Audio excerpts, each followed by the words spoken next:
ladies and gentlemen, our first panel discussion for the day opens with the topic Omni-Channel Retail Looking into the Future, for which I would now like to welcome our moderator for the session, Mr. Jan Kocher, founder and CEO, GoFish Retail Solutions.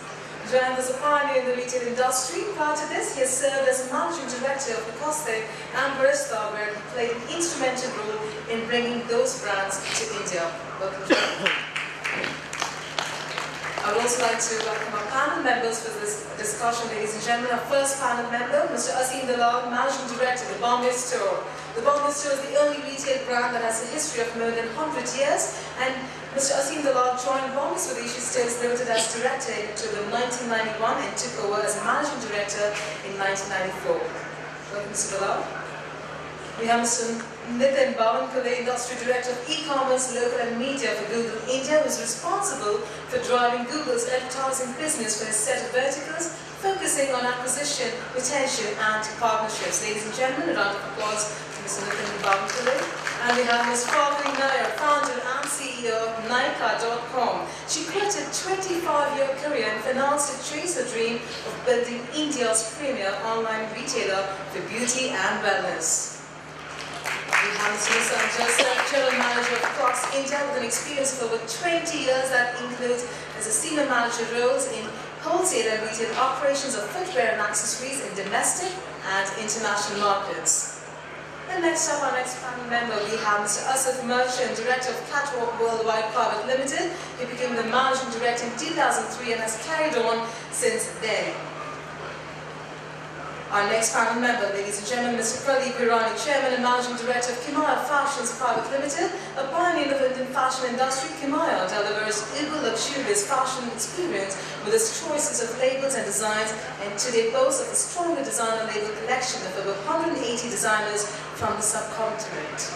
And our final panel member, ladies and gentlemen, Mr. Devang Nirala, who is the CEO of Atom, and he's a visionary behind Atom and has 15 years of experience in technology architecture for trading and risk management system and real-time messaging environments. Ladies and gentlemen, a round of applause for our panel members for this discussion, and over to you, Mr. Kocher.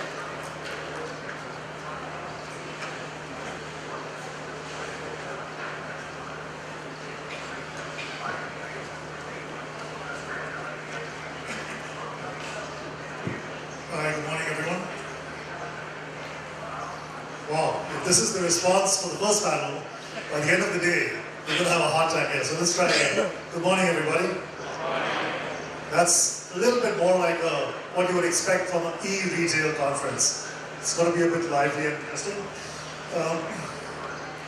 You know what's best about what's happening in e-retail, and you're going to hear a lot about different things that are happening, is the diversity of people who are getting attracted into this area.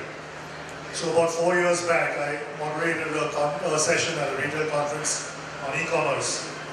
And the organizers passed me a note, and I made a mistake of just reading it out. And it said, Mr. Bansal, your car is blocking the driveway, can you please step outside? And the entire panel got up and went out, because everybody was named Bansal on that panel at that time. It's a much wider variety that we've got here. You've heard their introductions, very accomplished group. I'm going to ask everyone, because it's such an exciting place and everyone's driven by passion. So maybe starting from that end, Pradeep, give me one reason why you're doing what you do now. Okay, we're a fashion company, and marrying technology and fashion is a rarity. Okay, but we realize that e-commerce is absolutely compelling. Tomorrow, even if you have to sneeze, in a couple of years, you'll have to go on the net. It's a fact of life. So, for us, we created a separate division, 40 people working all the time, only to develop new sites, new experiences for our clients. We've taken it very, very seriously. Asif, you've been this very passionate guy in the shoe industry for years. What's exciting you about business today? I'd like to first address the entrepreneurs sitting over here, my learnings. I think we are blessed by God that we are in an era where retailing is matured comparatively than what it was 5 years back, and e-tailing has come side by side. Whereas in West, they did not have this opportunity to correct themselves. We have a huge corrections which should learn from the West and implement those corrections very scientifically in our entire business approach. We should not make the mistakes what we saw the West doing it, or they had to make so much corrections. I see stores being closed down because e-tailing has become a very big part of business. We don't have to do that. The gentleman just before that, he was explaining us that what brick and mortar business was all about. I can share my experience. I'm aware we are a very data-based organization. We sell close to 500 pairs of footwear a day. Of ladies' shoes to sell 500 pairs every day online. I think it's, we never thought it can ever happen without look feel. People are going to buy shoes like this, and it is growing. But we tweaked the business model time to time. We did all the possible corrections what we can do. We collected as much data as we can, and so that we can implement it into our business model. There were so many things we learned. We learned that 15% of the people who walk into the store do this because they want to understand their sizes, what they can buy online. We learned 34% people went to the online to see what is available in brick and mortar model. So there are a lot of learnings for all of us. Okay, great. Sam, you want to share some? Well, to answer your question specifically as to why I'm here, I work with Crocs. Crocs is a global brand, and we look at India as an emerging market, both from the standpoint of consumers, but also on the standpoint of technology. I think it's on the breakthrough, and that's very exciting times for us. I think the aspirational consumer in India is very aware of global brands, and e-tailing gives us an opportunity to speak to them, regardless that they might be in. Falguni, you've been a successful investment banker for years. So what are you doing here? I was quite impressed by Sephora model internationally in terms of giving women a variety of choice in a long tail inventory category like beauty. And I felt that in India the demand and the way the geography is laid out with so many pin codes or zip codes as we say, I could take a really great beauty store to consumers all over India. And that's the excitement with which I'm building Nykaa, to get a whole range of product across to customers all over India.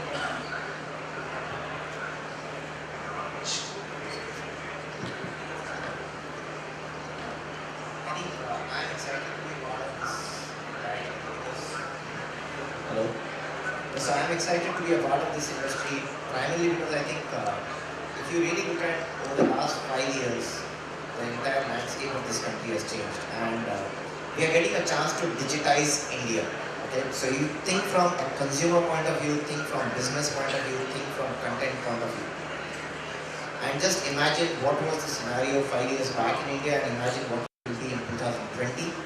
I think all of us, including Google and the entire people and organizations working in this industry, the entire digital industry, we are transforming this country, and I'm excited to be a part of it. So, I represent two brands, the Bombay Store and the Elephant Company. And for us, as Bombay Store, we've been selling on the net right from the native days. And of course, the volume at that time were not as much as what you see today. But as a brand, wanting a presence nationally was only going to be possible through the online route. And therefore, both our brands are getting more and more involved on the online space. Right now, hybrid, that is your online and offline, but moving forward, idea is to be omni-retail channel player. So that's what it is. I'm Chant. We solve a very simple problem, that is payment solution. At the end of the day, I think whatever you do, you need to correct it.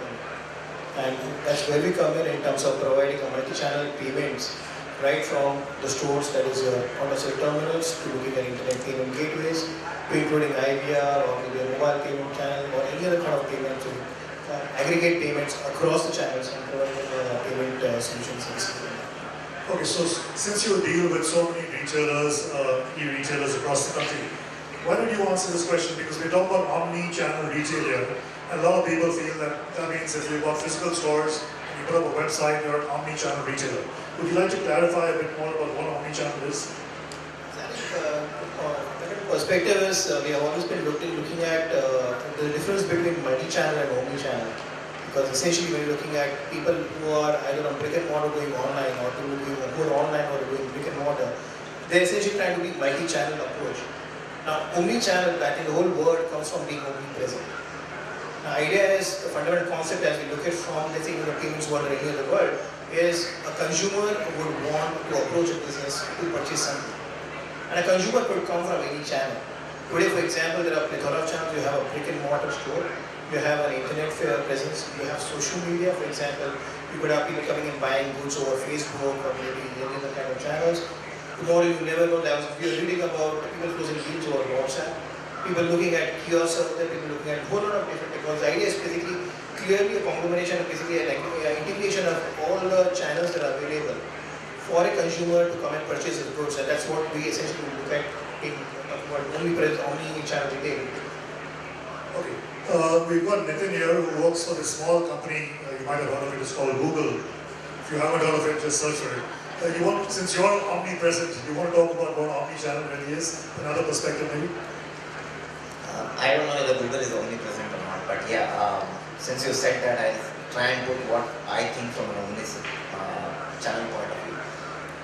I recently read that in US, and I'm sure 5 years down the line it will happen in India. In fact, some part of it is already happening in India. But in the US, a consumer spends close to 60% of his time in the shop. 25 to 30% of his time he spends on the web. And the balance 10% time is split between mobile and catalog.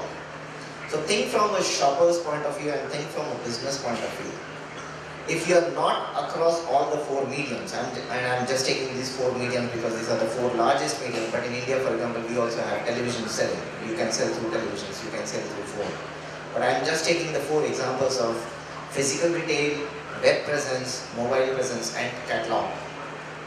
If you're not across four of them, basically you're either addressing one of these.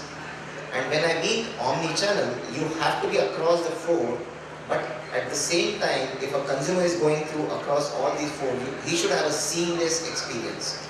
Be it in terms of catalog, be it in terms of pricing, be it in terms of service, be it in terms of the entire customer experience of buying it.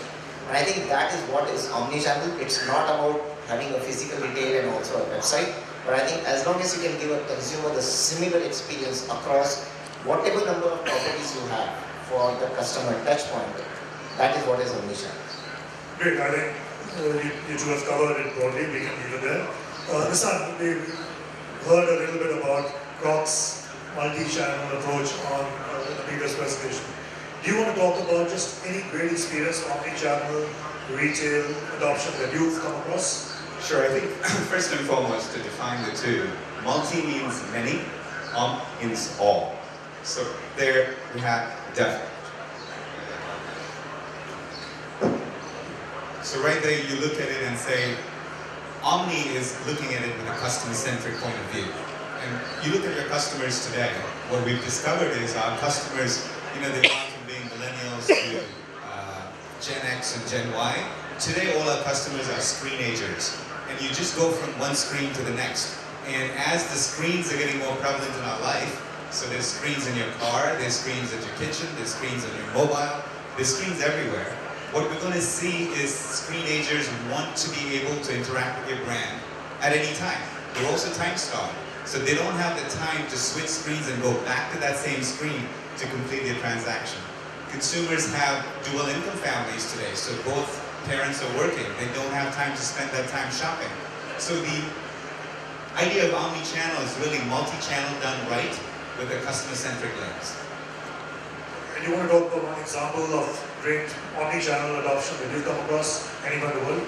Right, so people think omni-channel is for the more elite brands or the premium brands, and when you look at something fundamental like Walmart in the US, right, and they go across many different brands. You can buy it obviously at the store, you can buy it online, pick it up at the store, you can buy it online, have it delivered to your house, you can buy it online, have it delivered to a friend.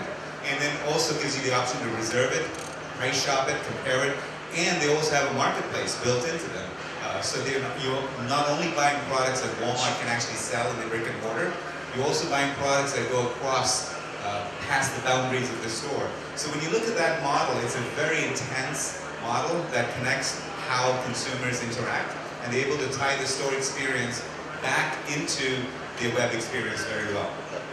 Falguni, anyone you think is doing Omni-Channel really well? I think I'd like to superlay what we heard with just 2-3 other additional factors, which is how the world is moving. One is the search world, thanks to Google. I think now I search for the right hotel when I go somewhere, rather than just decide to go and stay in a hotel that I've heard of. Secondly is the whole customer review. And I think in the Omni-Channel experience, you can support a customer buying experience in the store with a number of these inputs. And that's how the world is going to head, where most likely customer will say, I want a little black dress, and I'm going to compare which stores have it, and I'm going to see what prices they are, and then probably go and pick it out, reserve it and pick it out. That's how it's going to go, and that's what we need to be ready for. Awesome. Somebody you think is doing Omni-Channel really well? Yeah, so study done in the UK, which I've been following, and Burberry's comes up at the top of the list. They've got the maximum votes for Omni-Channel retail. The other two are Waterstones and Debenham. And I think out of that, obviously, Burberry is a great example to the UK. So probably not surprising that's the reason why the head of retail from Burberry was picked up by Apple, because they've done a really good job there. Pradeep, any example you want to talk about? Well, I can talk about my example. What we've done on our website is we invite a client to select from our website. We allow them to select up to 20 garments based on the past purchase and all that. And within 24 hours, a van carrying those garments with 2 stylists and an alteration tailor reaches their place of convenience at any, early in the morning, midnight, whatever time it was. They're not yet paid for it. We just selected. They try it at the comfort of their office, their home, whatever. If they like it, they can buy an iPad there. If they don't like it, we give them a box of chocolates, because they've allowed our van, which has screens, Kimaya screens on the advertising when they come in. Perfectly fine. So this is what we just started 2 weeks back. And it was fabulous. So this is pretty much exactly what Arvind Singhal was saying you should not do. The difference is that when Pradeep does it, his margins are enough to make sure that he is earning money from it, whereas most people are just losing hand over fist. Asif, something you want to share? Example? For me, what I've understood is the Omni-Channel has changed time to time. When I think we first went to shop and shop from our standalone stores, people said, no, it's the work kharab hai. What will that do? You should not do it. But you see that today we are in 93 cities, we have got 400 point of sales. Over a period of time when we went online, what we understood now, it's not only about Omni-Channel, it's also about Omni business model. We know, we now know that what people actually visit the websites. Maybe some visit certain websites for fashion. So we are there, some majority of them visit for a good deal. So we are almost there. Now we will be very shortly available on television. We will be the first brand in footwear which will be available on television. And the numbers what I hear from the television people and what's the potential of selling footwear on television sales makes it mind-blowing. So I recommend that Indian brands should adopt and learn from their best counterparts how successfully they have been able to make themselves present everywhere. See, there was a time when we went to, like today, Amazon, we signed up Amazon with a new business model. They said that due to FDA rules, they need to have a seller. So we tweaked our business model. We got into the seller, we got ourselves registered as sellers. We were the first people to do it Snapdeal on a dropshipment model, so that we can save some money and we can share that money.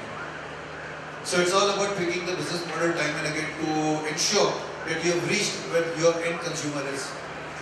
Okay, great. So another question that comes up is Omni-Channel for everybody? And we put this question to the panel earlier, and I asked everyone to pick up one example of a kind of retailer who should not be doing omni-channel. And we got 0 responses. Because everyone thinks that there is no retailer who can just afford to ignore omni-channel completely. You've got to be on it in some way. But of course, there are many different approaches and many different perspectives. So, Falguni, would you like to maybe talk about the different approaches to omni-channel? Sure. So our category is very interesting. It has really long tail products. Customer wants all kinds of colors or nail colors and lipsticks and many other skincare products that suit them.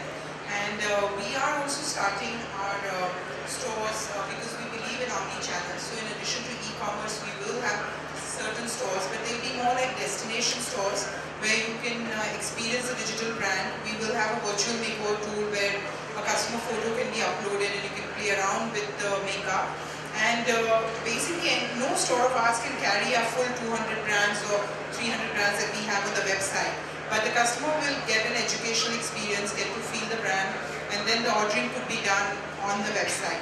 So different product categories will take a little different approach to omni-channel approach.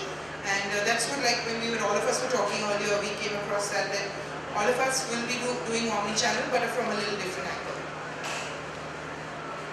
Any other innovations that are happening in omni-channel? Pradeep, you want to take this one? Something innovative that's happening? Well, adding to Falguni's virtual thing, we're doing a virtual store at the GMR airport in Delhi. Where a client, once they select what they like, they don't need to try them on. They just need to go to a particular virtual trial room, and with the swish of a hand, they can keep on trying any amount of garments. It takes 1.2 seconds for the garment that they've selected, image of the garment to envelope her. And she can keep on trying, and she can check the fit, validate it, and then proceed to buy. Is that something that you've seen somewhere else, or? It's the first of its kind. It's never happened before. First of its kind anywhere in the world, so that's interesting.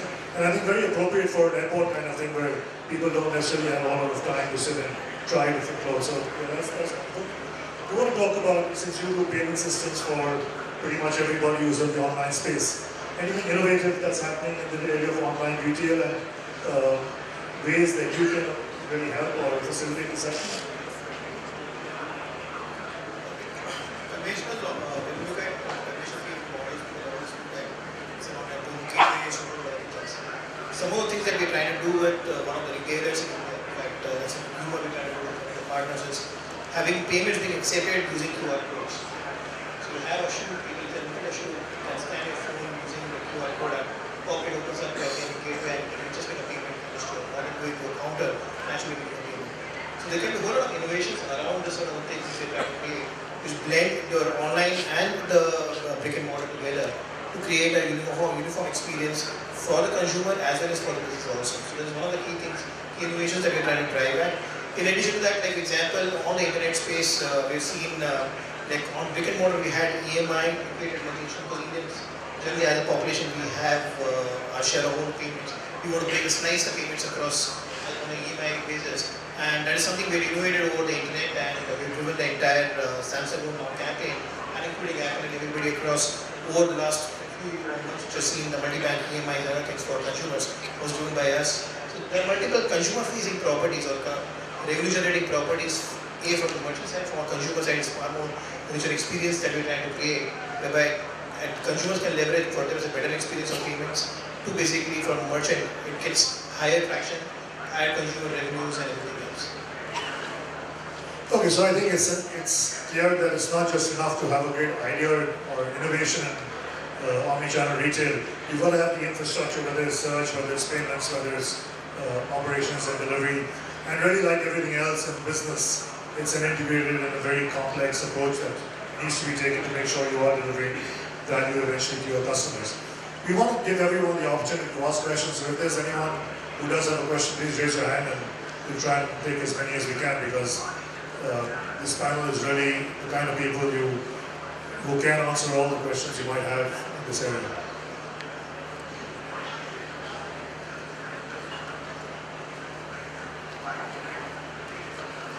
If you can just mention your name and who the question is for. My name is Vishal Bhatter. My question is to Google. Sir, I would like to ask that what growth you are anticipating in e-tailing, particularly in next 5 years in terms of compounded annual growth. If you could give a good prediction. So, I don't know whether my prediction is good or bad, but I can give you a prediction which so I've been working in this industry for now close to 3 years and been following the way things are. And I was very interested in the previous presentation which you showed in terms of the opportunities and the hurdles in the growth of e-commerce. I don't know how many of you counted, but I was just counting, and correct me if I'm wrong, there were 5 positives and just about 3 or 4 negatives. So I think that itself shows that the industry will grow. Just to give you some numbers, since you asked me some numbers and we can throw numbers, Google is great at throwing numbers, so I can give you numbers as much as you want. Our estimates are that in the year 2012, the e-commerce, and when I talk about e-commerce, I'm not including tickets, the train tickets or the air tickets or movie tickets. I'm talking about merchandise sales. Our estimates are that the industry size was just about $1.5 billion. But in 2013, after the great online shopping festival, when we did the analysis, we realized that the number for 2013 was close to anywhere between $2.5 to $2.8 billion. Now that's a significant 65 to 80% jump year on year. More important than that is there are 2 or 3 things which are hidden in that. One is that the number of online shoppers, people who buy products, have doubled in the last 12 months. So just about 9 to 10 million people had ever bought products 1 year back in 2012, and that number has jumped to close to 20 million now. Now that 20 million is a big number if you really look at it, and the bigger opportunity is that there are close to 30 million plus people who have bought air tickets or train tickets online. In fact, if I look at the online recharges, I don't know how many of you follow Paytm, for example. Paytm does close to 1 million transactions every day. Okay. Now the question is, if they can do 1 million transactions with an average price of around 200 rupees per day, why cannot a physical retail store getting into e-tailing business aim that? So the number of consumers have doubled. The great part also is that the consumer experience of online shopping has really been great over the last 12 to 18 months, because the average basket size also has increased by 50 to 80% for most of the players. Now, a consumer will not increase his basket size if his first experience was not good. So if you look at all these factors, I think the industry is going in the right direction. I think if you are asking me 2018 numbers, I think this 2.5 to 2.8 billion should be anywhere close to 17 to 20 billion dollars in the next 5 years. Anyone else? Okay, I have a retail consulting practice, and last night on the flight from Delhi, I was sitting next to this lady who was chatting. She asked, what do you do? I said, I'm a retail consultant. So I can ask you a question. So I said, sure. So how do you decide your fee structure? So I said, it's pretty simple. We charge, the standard 5 lakhs for 3 questions. So she said, oh, 5 lakhs for 3 questions, isn't that a lot? So I said, yes, it is.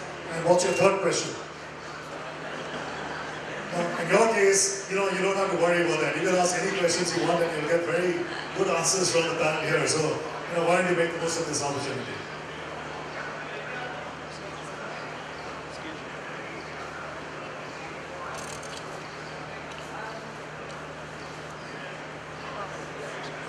It's on, just speak. Hold it close. The future of online brands in India that are just on the online portal, like done by done, and some apparel and shoes brands are there. So what is the future of online brands? Anyone want to take that? The future of somebody who is purely online? Basically, you want to discourage such things. Yeah? Basically, you want to discourage such things. You should be omnipresent. Just online is a bad idea. You need to be a brick and mortar equally. Okay. You should be on television, you should be brick and mortar, you should be on mobile phone, you should be everywhere. There is no reason not to do it. Okay. So Like I said, we asked all the panelists that what are the kind of brands that can survive doing only single channel retail? And everyone felt that there's no such brand, there's no such category where you can just go So one you have channel. to go for a brick and Omni-channel. model in any Omni-channel. At some point, you also got to think of where your brand is, right? So if you're a young brand, you're an embryonic brand, you're just starting, you can't be all things to all people in your first year. But at some point, as you build your brand, build the scalability, build the capability for it to have an omni-channel presence right from the get-go. Because it's just going to be much harder down the road to do it. You have a good example here of somebody that started in the e-com space that's moving to the brick and mortar space. It's an evolution of a brand. Some brands start in brick and mortar, some brands start in your backyard, some brands start on e-com. But eventually you'll evolve. What people sometimes forget is omni-channel e-tailing is not an answer. It's an avenue. Your brand still needs to have the resonance. Your brand still needs to have a unique selling proposition, a value that consumers see in you. If they don't see that, it doesn't matter if you're omni-channel or multi-channel or single channel. So first and foremost, focus on your brand. But as you scale your brand, make sure it can adapt. I don't know if you wanted to add something to that. I think some really high-end products that appeal to certain type of customers, especially in beauty, they exist. I think I'm hearing many cases where in the world they are now being launched only online. So, but yeah, as he rightly said, that we don't need to just stop at that. I mean, as a brand grows bigger, the brand will have to meet the consumer in the marketplace. And I think Nykaa is an example of that because you started on the online and you're going to have experience centers or something of nature. Yeah. It's only that one table that's asking all the questions. So, something that's been emerging in the last 4 or 5 years is e-grocery, and they can't really be omni right now because the value proposition is that they are online. But the reason that a lot of them have shut down is because none of them can bear the logistical costs because they have to be free delivery for a lot of people. So my question is actually to the gentleman from Kati. Are there any new innovations coming up that an e-grocer, someone online, can reduce their logistical costs and somehow manage to sustain, because margins in this business are really low. Something like apparel is high margins, grocery is 5 to 6%, and then you bear all the delivery costs. And is it something that businesses can do to reduce those costs? Okay, the gentleman from Gati is not on this panel, so you'll have to address it to somebody else. But I could say, for just as an example, the Future Group is doing what I think is omni-channel because they've got people who are going to be going around to consumers with iPads, taking grocery orders. No, I completely understand. They should be online because another reason to buy groceries online is now you can have a variety of products that you won't find in the store. So eventually to take those products to the store would be a good idea.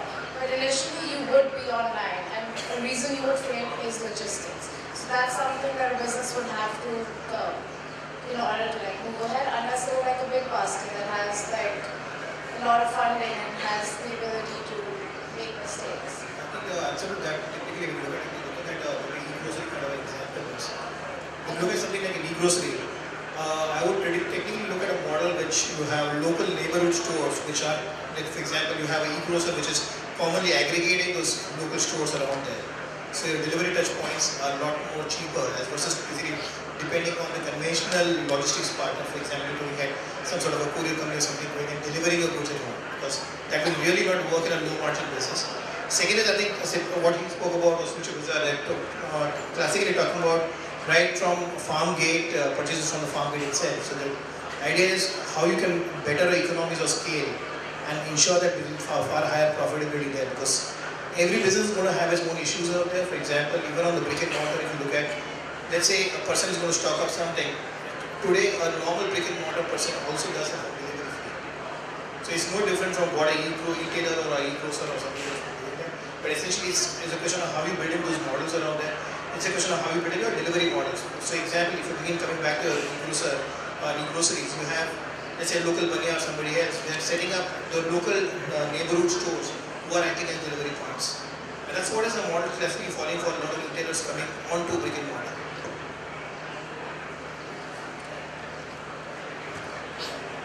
We're going to move away from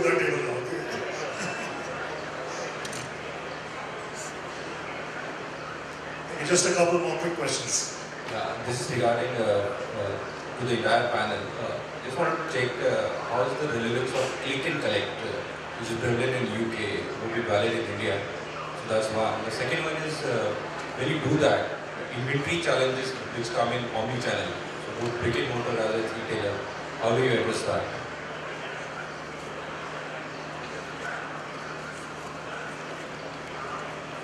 I think you're absolutely right. The inventory challenges for a successful e-commerce business that is run very well as e-commerce, as they grow into brick and mortar stores, the inventory challenges and the art of learning, what sells in each local area and art of stocking what is required in each local area is a very big learning, which I'm sure some of my colleagues who have run these stores in 100 locations have learned, and the e-commerce tries to go into that field, and there is a hell of a lot of learning that you have to go about before they can be really successful in meeting all the customer demands. So you could do some limited business, but are you the main store that customer goes to for a certain category of products, like for shoes or for their beauty needs or for their clothes needs, then you have to be able to cater to that customer with the variety that the customer will look for.